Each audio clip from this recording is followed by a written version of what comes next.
Fíjense que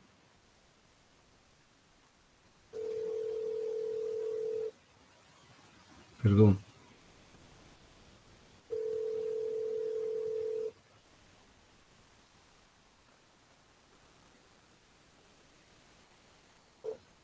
Fíjense que los bienes divisibles son los que se pueden fraccionar, según dice la doctrina.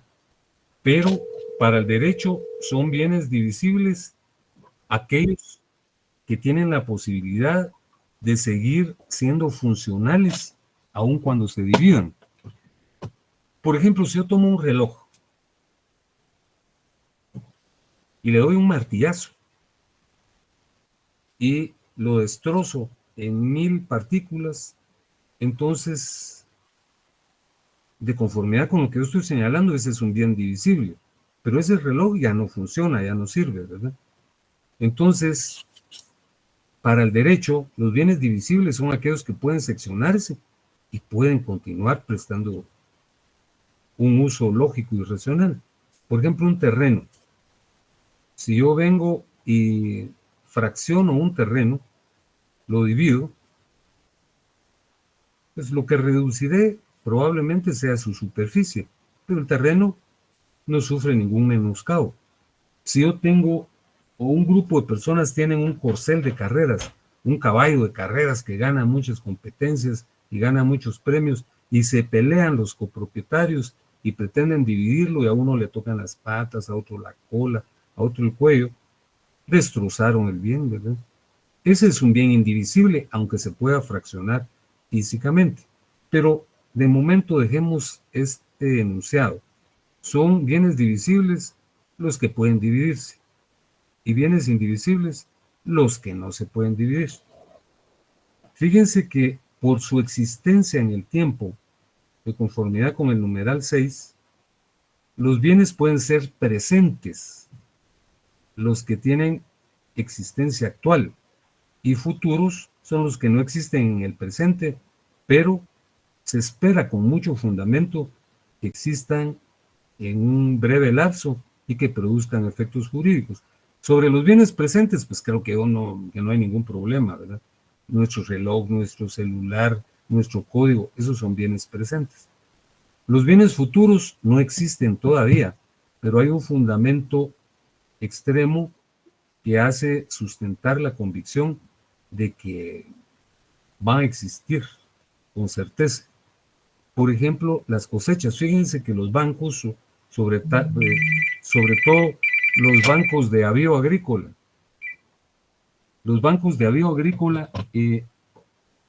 hacen préstamos para que se siembre determinado fruto. Por ejemplo, le hacen un préstamo a una persona para que siembre melones, y la garantía del préstamo son los melones que todavía no existen, sino existirán, ¿verdad? Entonces, ahorita lo que existe es la semilla. Le dieron el préstamo, fue a comprar las semillas y las sembró. Pero la garantía es un bien futuro. Entonces, hay supervisores que están atentos para establecer que en efecto el proceso de siembra y de cultivo se está realizando con eficiencia.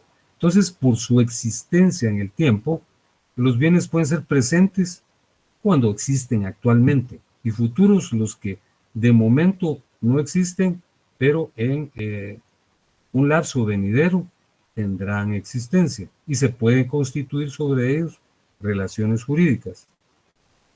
Esta clasificación que les voy a señalar a continuación es sumamente importante. Por su existencia en el tiempo y sus posibilidades de desplazamiento, los bienes pueden ser muebles e inmuebles. Esta es una categoría que se utiliza con extrema frecuencia en el derecho. ¿Cuáles son los bienes muebles? Los que pueden trasladarse de un lugar a otro sin que su naturaleza sufra menoscabo. Por ejemplo, una silla, ¿verdad? Yo la puedo trasladar de un lugar a otro y su naturaleza no sufre ninguna afectación. Por ejemplo, un vehículo, ¿verdad? El vehículo lo traslado de un lugar a otro y su naturaleza no sufre ninguna afectación. Por ejemplo, los semovientes, una vaca, un caballo, una oveja, yo me los puedo llevar de un lado a otro de una finca y su naturaleza no sufre ninguna afectación. Entonces los bienes muebles son básicamente los que pueden trasladarse de un lugar a otro sin que su naturaleza resulte afectada. Ahora los inmuebles. Fíjense que los inmuebles son los que no pueden trasladarse de un lugar a otro porque su naturaleza sufre menoscabo, ¿verdad? Por ejemplo, yo tengo un terreno, yo vivo aquí en San Lucas, ¿verdad? Que me parece un lugar en donde hay muchas características positivas, pero el problema es trasladarse a la capital, ir a la oficina todos los días, ¿no? Hay que salir de madrugada para llegar, sobre todo si hay una audiencia o alguna actividad en tribunales, pues entonces es muy difícil desplazarse. Entonces, yo quiero llevarme mi casa, quiero llevarme mi inmueble por ahí, por la zona 1. Entonces traigo una retroexcavadora y me quiero llevar la tierra del inmueble. Entonces, ¿qué es lo que logro? Hacer un gran hoyo, ¿verdad? Y llevarme la tierra a otra parte, porque el inmueble seguirá aquí enclavado. El inmueble es entonces un bien que no puede trasladarse de un lugar a otro porque su naturaleza sufre menoscabo. Entonces adviertan en principio la diferencia entre muebles e inmuebles. Los muebles pueden trasladarse de un lugar a otro, repito, la silla, el vehículo, el celular, etc. Los inmuebles no. Fíjense que hay varias clases de inmuebles. Aquí se los voy a explicar. Algunos se perciben con claridad, ¿verdad?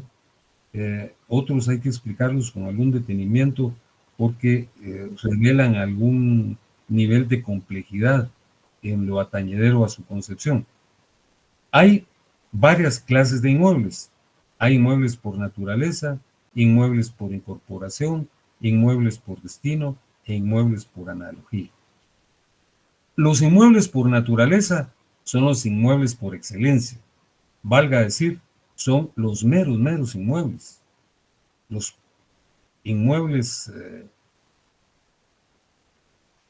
propiamente dichos. Entonces los inmuebles propiamente dichos solo son el suelo y el subsuelo. Pero hay inmuebles a los que se les llama inmuebles por incorporación, que son aquellos que están adheridos o adscritos al suelo de manera permanente. Por ejemplo, los edificios. Ustedes todavía no han hecho vida, de seguro que pronto lo harán, presencial en nuestra universidad. Hay muchos edificios. Los edificios de derecho más conocidos son el S11, el S7, el S5. Entonces, esos son inmuebles por incorporación porque están adscritos al suelo. En su construcción se hicieron cimientos y están por utilizar una referencia muy perceptible, aunque tal vez no sea la más técnica, están adheridos al suelo, están pegados al suelo. No se pueden trasladar de un lugar a otro. Esos son inmuebles por incorporación, porque los edificios están adheridos al suelo y al subsuelo de manera permanente. Pero ahí en la misma ciudad universitaria, ya tendrán ustedes oportunidad de verlo, fíjense que hay tiendecitas, son unas cajitas así de madera, bueno, no tan chiquitas, ¿verdad? En donde expenden café o expenden refrescos y pasteles. Entonces se las llevan de un lugar a otro. La cajita esa de madera no está adherida al suelo. Es una caja, ¿verdad? Donde hay un mostrador y hay incluso algunos asientos y algunas mesas. Y ahí las personas se toman su café o se toman un refresco. Pero cuando hay más personas en otro sector, cargan la cajita y se la llevan de un lugar a otro. Esos son bienes muebles, no son bienes inmuebles, porque los inmuebles por incorporación son los que están adheridos al suelo. Por ejemplo, los ductos de basura en un edificio, que son conductos en donde uno lanza la basura y va a reunirse en un depósito. Ese es un inmueble por incorporación, ¿no? Las instalaciones eléctricas son inmuebles por incorporación porque están adheridos a un edificio y el edificio está adherido al suelo. Entonces yo creo que en estos dos tipos de inmuebles no hay mayor complejidad, porque los inmuebles por naturaleza son el suelo y el subsuelo, y los inmuebles por... Licenciado, Sí, le escucho. licenciado, perdone, en el caso de una casa rodante, entonces también sería considerado como mueble. Sí, es un inmueble, ¿verdad? Es un vehículo, ¿verdad? Porque Ajá, a está, pesar de que esté construido como una edificación o algo así. está construida como una edificación, ahí tiene su dormitorio, tiene un baño, pero se puede trasladar de un lugar a otro. Incluso está adherida a otro vehículo que es el que la ala, ¿verdad? O la traslada. La casa rodante es un bien mueble. ¿Estamos? Gracias. No, por nada. Por nada. Disculpe. Y ahora últimamente modifican muchos vehículos, los busitos, venden comida ahí, lo están en un lugar, después llegan, regresan a su origen. También, ¿cómo se tomaría eso?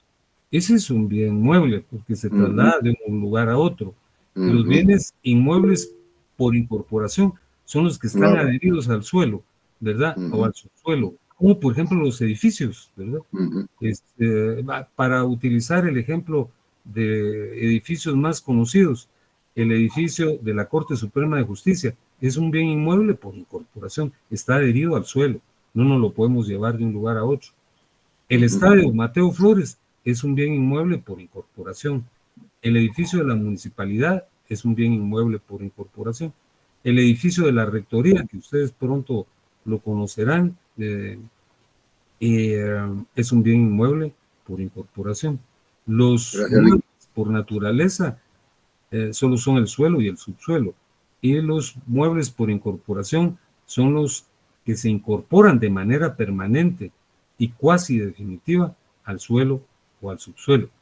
Licenciado, una Donde hay consulta. algún problema para entender la concepción, claro que no es un problema mayúsculo, son en estos otros dos tipos de inmuebles, los inmuebles por destino y los inmuebles por analogía. Fíjense que, perdón, los inmuebles por destino, fíjense, oigan esto, por favor, prestenme atención. Los inmuebles por destino son aquellos que en realidad son bienes muebles, pero están destinados al servicio de un bien inmueble. Por ejemplo, los tractores, las desmontadoras, los arados, son máquinas, ¿verdad? Que se pueden llevar de un lugar a otro, pero cuando están al servicio de una finca, se considera que son inmuebles por destino, porque su destino es servir a la finca. Forman parte de la misma. Incluso los rebaños que hay dentro de la finca, ¿verdad?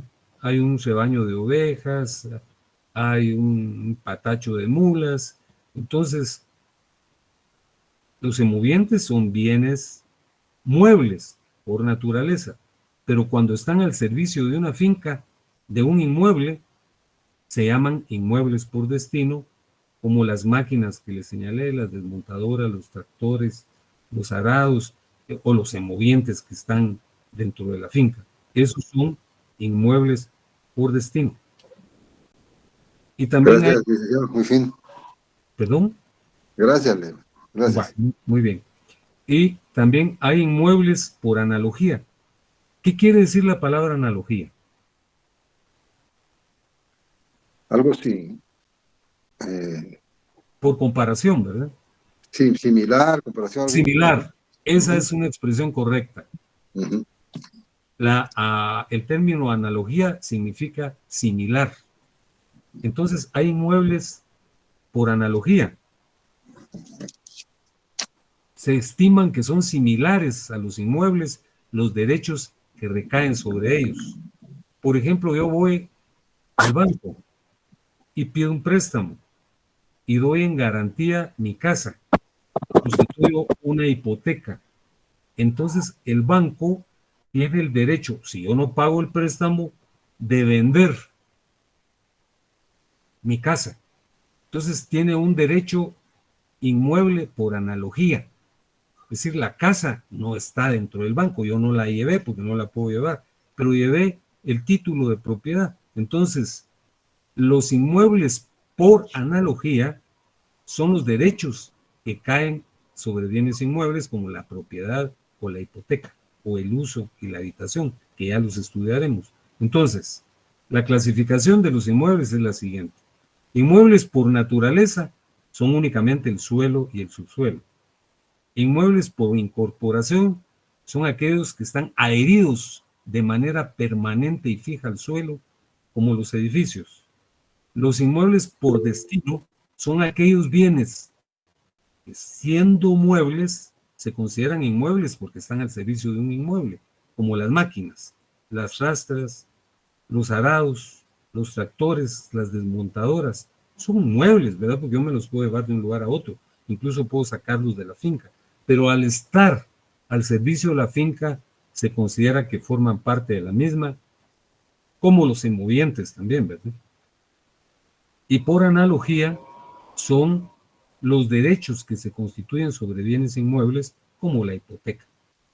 Ahora, por su constitución, los bienes pueden ser singulares y pueden ser universalidades. Los bienes singulares son los que están conformados por la unidad, ¿no? Un teléfono celular es un bien singular, ¿verdad? Un vehículo puede ser un bien singular. Pero los bienes singulares, a su vez, pueden ser simples y pueden ser compuestos. Un bien simple es el que está conformado por una sola pieza, por una sola unidad orgánica.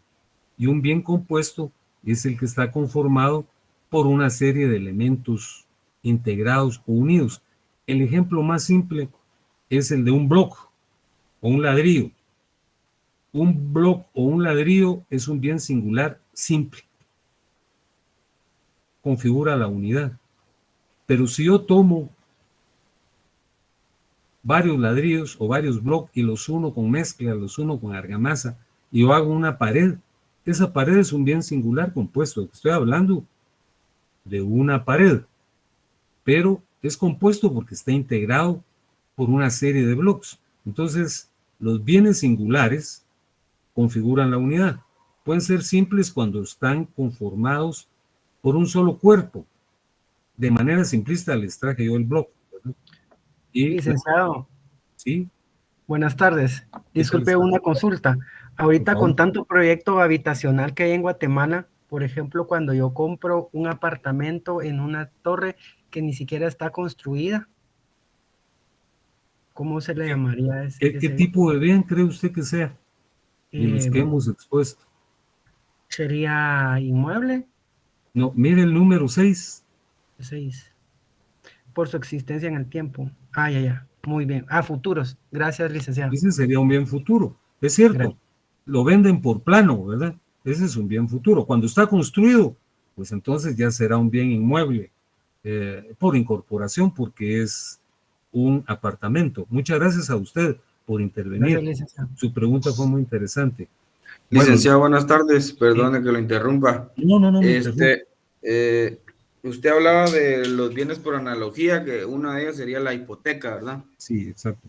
Otro ejemplo de eso, licenciado, que usted me podría dar. ¿Podría ser una compraventa, tal vez? Y no, la compraventa es un contrato en virtud del cual se transmite la propiedad. Por ejemplo, la prenda, ahora se llaman garantías mobiliarias. La garantía mobiliaria recae sobre un bien mueble, pero como estamos hablando de bienes inmuebles, entonces todos los derechos como el uso, el usufructo, la habitación que recaen sobre un inmueble son bienes inmuebles por analogía. Fíjese que ya lo estudiaremos dentro de este curso. El usufructo es un derecho real que consiste en utilizar un bien de ajena pertenencia. para aprovecharse los frutos. Es una figura que surgió en Roma. Se dice que había un papá que tenía un solo hijo, ¿verdad? Y que su gran deseo, su mayor ambición es que fuera un general del ejército romano. Pero el patojo, siendo muy joven, llegó a decirle al papá que se iba a casar, ¿verdad? Y que la persona con la que iba a contraer matrimonio estaba embarazada y que iba a tener un hijo. Entonces el papá, que era un pretor, le dijo, no hombre, ¿cómo te vas a casar? Vas a perjudicar tu futuro. Pero el muchacho empecinado le dijo que se casaba. Entonces el papá lo expulsó, lo echó de la casa, ¿no? Y un amigo del papá le llegó a decir, mira, no seas ingrato, tu hijo y tu nieto la están pasando re mal, ¿verdad? Viven con mucha miseria. Entonces el papá se condolió y le dijo, mira, yo lo voy a ayudar, pero no le voy a dar nada en propiedad. Lo llamó y le dijo, mira, te voy a dar esta casa para que tú vivas en ella por 10 años. Te voy a dar el usufructo. La casa seguirá siendo mía, pero tú puedes utilizarla durante 10 años. O puedes vivir en la mitad de la propiedad y la otra mitad puedes darla en arrendamiento para que obtengas recursos. Ese es el usufructo. Entonces el usufructo es también un derecho inmueble por analogía, porque recae sobre un inmueble. Entonces todos los derechos que recaen sobre bienes inmuebles, hablamos de la hipoteca, ¿verdad? Pero puede ser el usufructo, puede ser el uso, puede ser la habitación y la servidumbre. Esos términos ahorita les parecen a ustedes todavía ajenos, ¿verdad? Porque tal vez algunos ya estén familiarizados con ellos, pero es parte del programa, los vamos a estudiar. Entonces, todos los derechos que recaen sobre bienes inmuebles son inmuebles por analogía. Gracias, licenciado. No, por nada, por nada. Vuelvo a... Disculpe, ¿sí? Así no, como una obra de arte, se podría, que no se puede trasladar, así como el penacho de Moctezuma que están a pelear los mexicanos con un museo. Y dicen que si se traslada sufre complicaciones. ¿Ese podría entrar dentro de muebles o inmuebles o qué clasificación se le daría? No, usted dígame, ¿dónde lo ubicaría usted? El penacho de Moctezuma está en un museo, en el Museo Nacional de México, y lo trasladan de una sala a otra. No lo sacan por diversas circunstancias, pero el penacho lo pueden transferir de un lugar a otro. No, es que, bueno, no sé si es ese, pero hay uno que está en un museo en Europa y no lo quieren devolver porque dicen que sufre... Bueno, bueno, pero no, entonces, bueno, hay varias tiaras de Moctezuma, ¿verdad? Ese que usted me señala lo desconocía, pero ese, ¿usted qué dice? Está dentro de un museo, imaginémonos que está en el Louvre, pues lo pueden trasladar de un salón a otro y el penacho o la tiara o la corona no se destruye, ¿verdad? No la sacan porque por razones obvias hay una reclamación sobre ella, pero ese es un bien mueble, pues. Los bienes inmuebles... Licenciado, perdone, ¿este entraría por destino? ¿Podría entrar por destino? Ese podría entrar por destino, en efecto. Así es. Tiene toda la razón, ¿verdad? Así es. Esa también es una muy buena respuesta, ¿verdad? Gracias, licenciado. Es decir, esas piezas históricas que son muy valiosas, fíjese que esas no me las sabía, que hay una tiara de Moctezuma en Europa. Bueno, pero hablemos de los códices. El códice trocortesiano, que está también en Alemania, ¿verdad?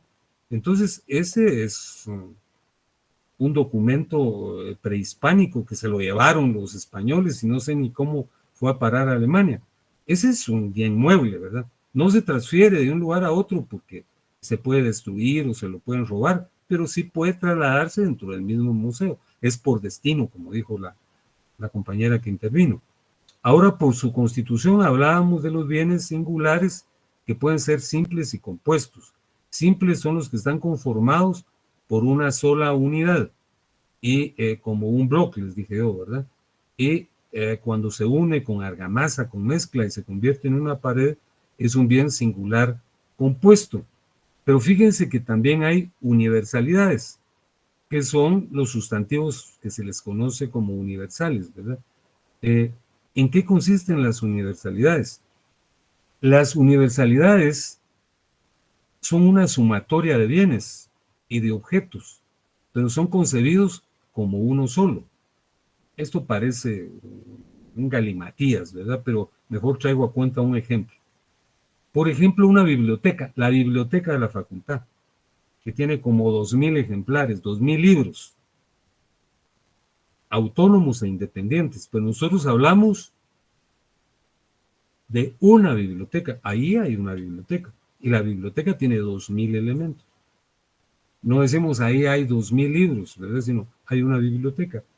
O las orquestas. Una orquesta está conformada por diversos instrumentos, ¿verdad? Por trompetas, saxos, timbales, tambores, guitarras, pero decimos una orquesta. Esas son los bienes que se conocen como universalidades. Por la jerarquía que entran en relación, los bienes pueden ser principales y accesorios. Fíjense que generalmente nosotros le atribuimos la condición de accesorio a aquellas cuestiones mínimas. Decimos, este es un accesorio, ¿no? Es un accesorio de la cafetera, ¿no? Es la tapadera de la cafetera, o la tapadera de la percoladora, es un accesorio. Este botón es un accesorio. Pero los criterios dentro del derecho civil para establecer cuándo un bien es principal y cuándo es accesorio son tres. Son estos que están aquí. Para establecer cuándo un bien es principal y cuándo es accesorio, hay tres criterios. El criterio de la independencia, el criterio de la importancia y el criterio del valor. Entonces les explico. Si dos bienes entran en relación, el bien independiente es el principal y el accesorio es el bien que no es independiente. Hay un ejemplo clásico para explicar esto. Los botones y la camisa. Una camisa puede existir sin botones, ¿verdad? Aunque deba llevarlos, yo me la puedo poner y me la amarro de abajo y la uso y me protege. Pero hay camisas, ¿verdad?, que no tienen botones.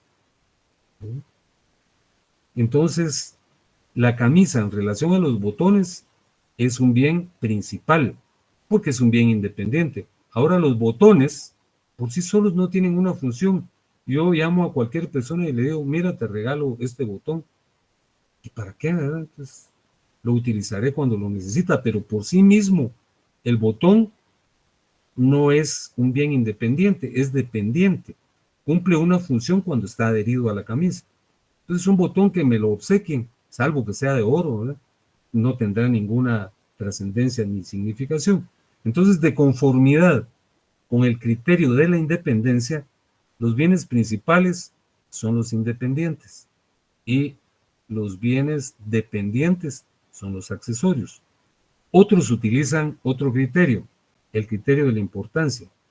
Si dos bienes entran en relación, el bien más importante es el bien principal y el bien menos importante es el accesorio. Por ejemplo, hay una casa que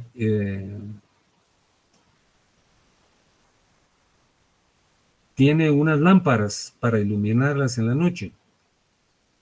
Lógica y obviamente son importantes. Pero, ¿qué es más importante, la casa o las lámparas? Yo puedo subsistir. ¿Perdón? La casa, Lick. La casa, ¿verdad? Entonces la casa será el bien principal y las lámparas serán lo accesorio. Porque si yo no tengo la casa, las lámparas en la intemperie no cumplen ninguna función, ¿verdad? No iluminan nada. Y finalmente, para establecer la distinción entre el bien principal y el accesorio, se utiliza el valor.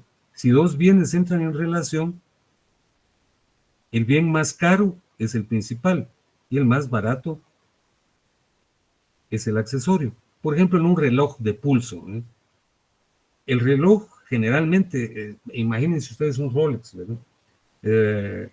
Carísimo, ¿verdad? Y le pongo una su pulsera de cuero, entonces por carísimo que sea el pulso, es más caro el reloj, ¿verdad? Entonces el reloj propiamente dicho, ese es el bien principal y la pulsera será el bien accesorio. Pero si ocurre lo contrario, si el reloj es un reloj común y corriente, pero la pulsera es de oro con incrustaciones de piedras preciosas, la pulsera será el bien principal. Entonces, repito, los criterios para establecer cuando un bien es principal y accesorio son 3. El de la independencia. Si un bien es independiente como la camisa, ese es el bien principal. Y el accesorio será el botón porque no es independiente. Si 2 bienes entran en relación según el segundo criterio, que es el de la importancia, el más importante es el bien principal, como la casa en relación a las lámparas. Las lámparas tienen menos trascendencia. Y según el criterio del valor, el valor es el bien más caro es el principal y el bien menos caro, el más barato, es el accesorio. Fíjense que por sus posibilidades de tráfico, los bienes pueden estar dentro del comercio, fuera del comercio. Los bienes que están dentro del comercio son aquellos de lícito tráfico, ¿verdad?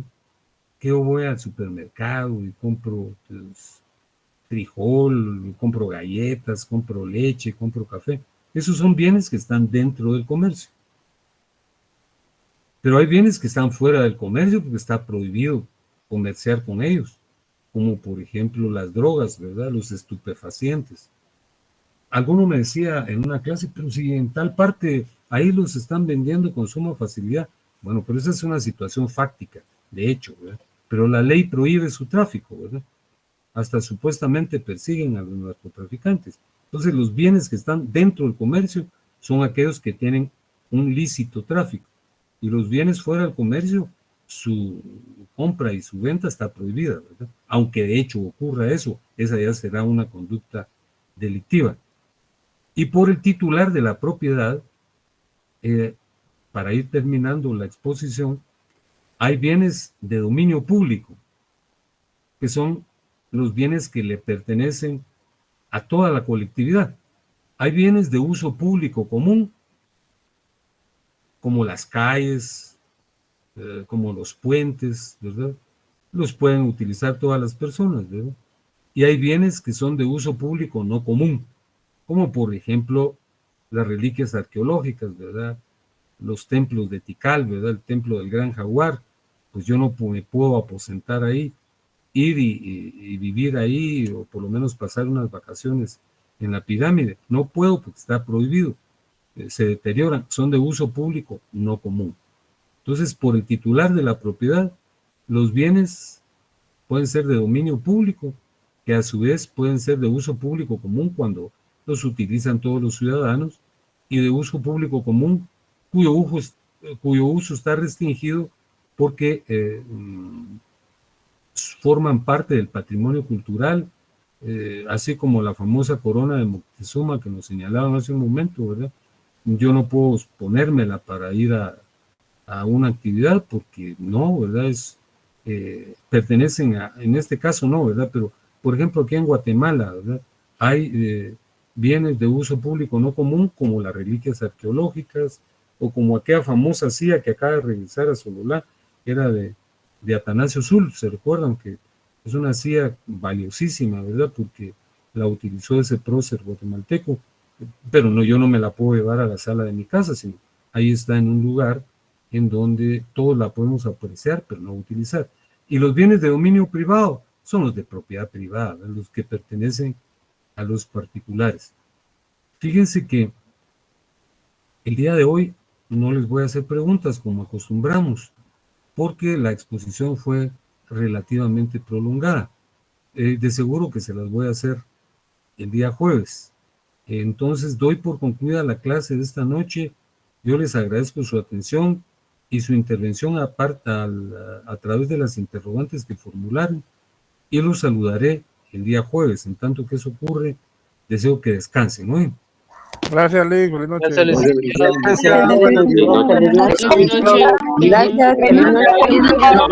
Feliz noche.